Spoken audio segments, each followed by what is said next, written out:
Item ಯಾವುದೇ ಇರಲಿ try ಮಾಡಿ ಆಚಿ ಚಿಕನ್ ಮಸಾಲಾ. ಈಗ ನಿಮ್ಮ ಅಲೈನ್ಸ್ ಪಾರ್ಟ್ನರ್ ನಿಮ್ದು ಆಗಲಿಲ್ಲ, ನೀವು ಮಾಡಬೇಕಾಗಿತ್ತಲ್ಲ ಕಾಂಗ್ರೆಸ್ ಪಾರ್ಟಿ. ನಾವು ನಿಮ್ಗೆ ಸಪೋರ್ಟ್ ಮಾಡಿದ್ವಿ ಈ ವಿಷಯಕ್ಕೆ. It is on record, you can check the records of the Rajya Sabha. ಹಾಗಾಗಿ ಕಾಂಗ್ರೆಸ್ ಪಾರ್ಟಿ ಯಾವತ್ತೂ ಯಾವುದೇ ರೀತಿಯಾದಂತಹ ಪ್ರೋಗ್ರೆಸಿವ್ ವಿಚಾರಕ್ಕೆ, ದೇಶಕ್ಕೆ ಒಂದು ಸೆಕ್ಷನ್ಗೆ ಒಳ್ಳೇದಾಗಬೇಕಂತ ಬಂದಾಗ ಅವರು ನೆಗೆಟಿವ್ ಅಪ್ರೋಚ್ ಇದೆ. ಮಹಿಳಾ ವಿರೋಧಿಯಾಗಿದ್ದಾರೆ. ನೆಹರು SC/ST ವಿರೋಧ ಮಾಡಿದರು ರಿಸರ್ವೇಷನ್ ಅನ್ನು.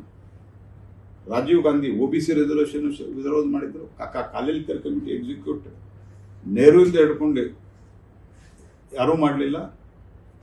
ಮಂಡಲ್ ಕಮಿಷನ್ ಅನ್ನು VP ಸಿಂಗ್ ಅವರು ಜಾರಿಗೆ ತರ್ತೀನಿ ಅಂತ ಹೊಂಟಾಗ ರಾಜೀವ್ ಗಾಂಧಿ ಅವರ ಸುದೀರ್ಘವಾದಂತಹ ಭಾಷಣ ಇದೆ ಲೋಕಸಭೆಯೊಳಗೆ ಇದನ್ನು ವಿರೋಧ ಮಾಡಿ. ಸೊ ಹಿಂಗಾಗಿ Congress party is totally against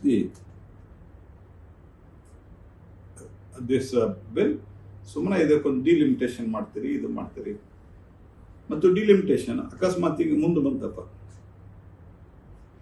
26ಕ್ಕೆ ಮುಗೀತದ, 29ರ ನಂತರ ಮಾಡ್ತೀವಿ ಅಂತ ಹೇಳ್ಬೋದು. 29ರ ನಂತರ ನಾವೇ ಇರ್ತೀವಿ.